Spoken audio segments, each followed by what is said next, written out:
سلامونه او نیکی هیلې درنو قدرمنو هیوادوالو، زه عارف وریا ستاسو په چوپړ کې حاضر یم په دې هیله چې ټول به راته روغ جوړ او خوشحاله اوسئ. درنو قدرمنو هیوادوالو، لکه څرنګه چې خبر یاستئ چې ما په ټیک ټاک کې د انګلیسي ژبې تدریس په پښتو ژبه کې شروع کړی ده او ډیرو هیوادوالو هیله کوله چې باید زه د یوټیوب چینل هم ولرم او په یوټیوب کې نشر کړم ویډیوګانې. نو په دې خاطر ما د یوټیوب چینل له پخوا درلوده، خو داسې خاصې ویډیوګانې ما پکې نه وې نشر کړې. یو نیم خپل شعر به مې پکې نشروه. نو انشاءالله چې په راتلونکو ورځو کې به د انګلیسي تدریس په پښتو ژبه پکې نشروم.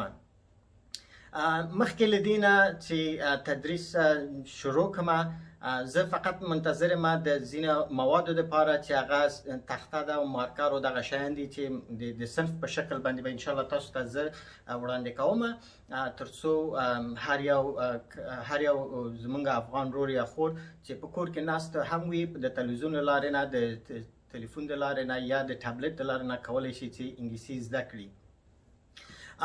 نو مخکې له دې نه چې هغه شروع شي، ما فکر کوو چې راځئ زه خپل ځان تاسو ته معرفي کړم، تر څو ما هم وپېژنئ چې زه څوک یم، د کوم ځای یم، څومره درس مې ویلی ده. نو په دې خاطر مې غوښتل دغه ویډیو هم له تاسو سره شریکه کړم. قدرمنو، زما نوم عارف اوریا ده. زه د کابل ولایت د پغمان د ولسوالۍ د اوریاخیلو د کلي یم چې په قام هم اوریاخیل یم، نو ځکه مې تخلص اوریا ده.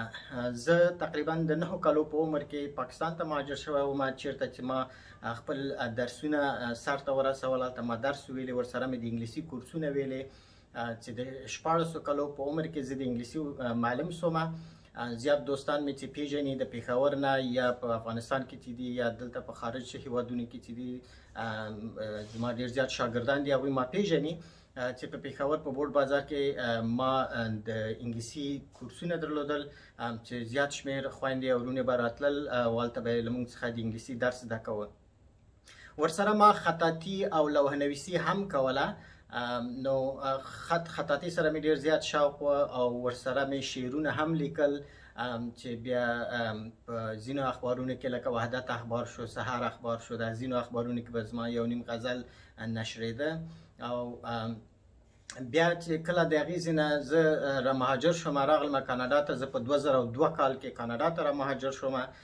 چې کله دلته راغلم، خو د هیواد مینه خو زموږ په رګونو کې ده، زموږ په زړونو کې ده.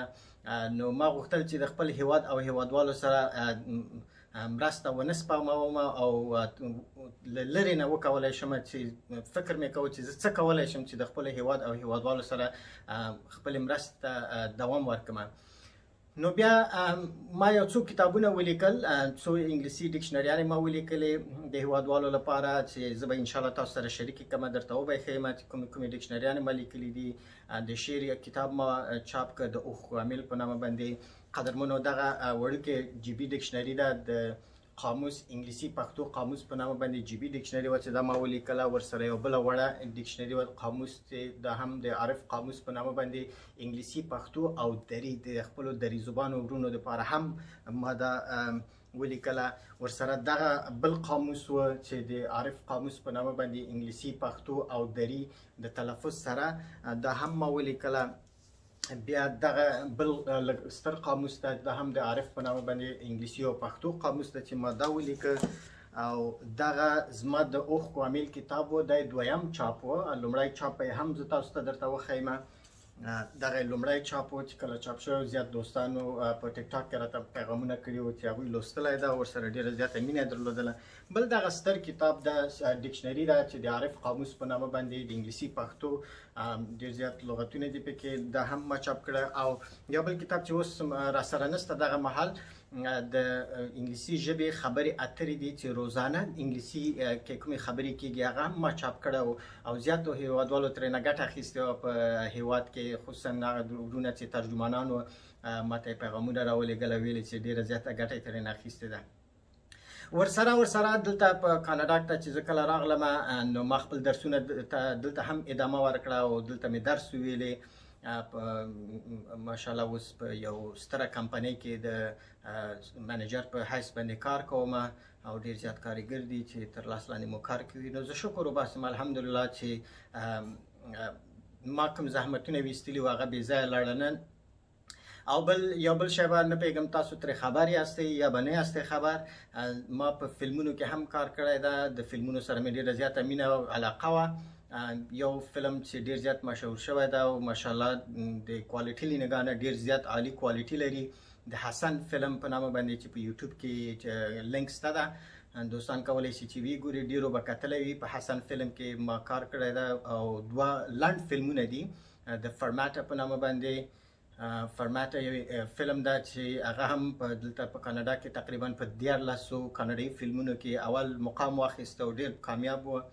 بل د بوګي مین په نامه باندې یو فلم و، په هغې کې ما کار وکړ. او یو بل افغان فلم ده چې هغه د میلې په نامه باندې، په هغې کې هم ما یو کوچنی رول لوبولی ده. نو د رسم و رسامي، خطاطي، د کتاب لیکنې، د تدریس او د اکټینګ یا په فلم کې د تمثیل سره مې ډېره زیاته مینه او علاقه وه او تل ورسره مینه لرم. له دې سره سره دلته په ټورنټو کاناډا کې د افغانانو په کمیونټي کې ډېر زیات سهم لرم او همیشه د افغانانو سره یم، کینم پاڅېږم. نو په ټورنټو کې اکثره خلک خویندې ورونه ما پیژني. نو دلته هم څه زموږ د وس نه کېږي خپلو هیوادوالو ته یې کوو او په خدمت کې موږ ورته حاضر یو. نو قدرمنو هیوادوالو، له تاسو ټولو څخه زه هیله کوم چې زما دغه د یوټیوب چینل لینک له دوستانو سره شریک کړئ، له خپلوانو سره شریک کړئ او هغه خویندې ورونه چې هغوی انګلیسي ژبې ته ضرورت لري کولی شي چې په خپلو کورونو کې، خصوصا په دغه یو حالت کې کولی شي په خپلو کورونو کې ورڅخه استفاده وکړي، ګټه واخلي او انګلیسي زده کړي. ورسره ما په ټیک ټاک کې د ډېرو خویندو ورونو نه پیغامونه ترلاسه کړل، ښکلي کامنټونه مې ترلاسه کړل چې هغوی ویلي چې دوی زما له ویډیوګانو نه د انګلیسي سره پښتو هم زده کوي. زیات زموږ هیوادوال دي چې هغوی په خارجي هیوادونو کې اوسیږي، د اکثرو پښتو هیره سوي وي، پښتو زده کوي او زیات زموږ دري زبانې خویندې ورونه دي، هغوی راته پیغامونه کړي وو او مننه یې کړې وه چې هغوی هم زما د ویډیوګانو نه د پښتو زده کوي. نو په یو تیر باندې 2 ښکاره دي هیوادوالو، هم پښتو او هم انګلیسي. د کوم ورونو چې انګلیسي ته ضرورت دی انګلیسي به ترې زده کړي، د چا چې پښتو ته ضرورت ده پښتو به ترې زده کړي. نو ستاسو په خپله ژبه کې به انشاءالله درس در کوم. بیا هم که ستاسو کوم نیوکې وي، انتقادونه وي، کوم مشورې وي، له ټولو نه هیله کوم چې په کامنټ کې له ما سره شریک کړئ تر څو زه وکولی شم تاسو ته لا هم بهترې ویډیوګانې زه نشر کړم او زموږ هیوادوال ترې نه ګټه واخلي. اوس په ټیک ټاک کې ماته ډېرې ښکلې کامنټونه راځي، ډېر ښکلي نظرونه دوستان راته راکوي، هیوادوال ماته نظرونه راکوي او زه کوشش کوم چې لا هم په اسانه باندې زه تاسو ته دغه ویډیوګانې پوسټ کړم تر څو تاسو ترې نه ګټه واخلئ، یو څه ترې نه زده کړئ. بیا هم د ټولو هیوادوالو له مینې ملاتړ نه یوه نړۍ مننه. واقعا تاسو ماته ډېره زیاته مینه راکړې ده. نو تاسو نه هیله کوم چې زما د یوټیوب چینل هم د دوستانو سره شریک کړئ، سبسکرایب یې کړئ، هغه یو د زنګ علامه د هغه ووهئ چې کله زه ویډیو پوسټ کوم نو تاسو ته به نوټیفیکیشن یا تاسو ته به خبر درکوي چې د عارف نوې ویډیو اپلوډ شوې ده. او ورسره نور دوستان مو که څوک وي هغوی ورته را دعوت کړئ تر څو چې زموږ هیوادوالو ته دغه پیغام ورسیږي او یو څه ترې نه زده کړي. دا صدقه جاریه ده او په دې خدمت کې به تاسو ټول له ما سره شریک اوسئ. بیا هم د ټولو نه نړۍ مننه. ژوندي او بریالي اوسئ. ژوندی دی افغانستان، ژوندي دی افغانان او دغه د ورورۍ د یووالي یو پیغام ده. انشاءالله دا به موږ تاسو هیوادوالو سره ډېره یو ستره مرسته وي. نو بیا هم ستاسو د انتقادونو، ستاسو د نظرونو په هیله باندې له ما سره شریک کړئ. که کوم شی مانه اشتباه کیږي، غلطي کیږي نو کولی شئ چې تاسو راته اصلاح کړئ او په کامنټ کې راته ولیکئ، مسیج راته وکړئ. نو زه به انشاءالله کوشش کوم چې لا بهترې ویډیوګانې تاسو ته نشر کوم.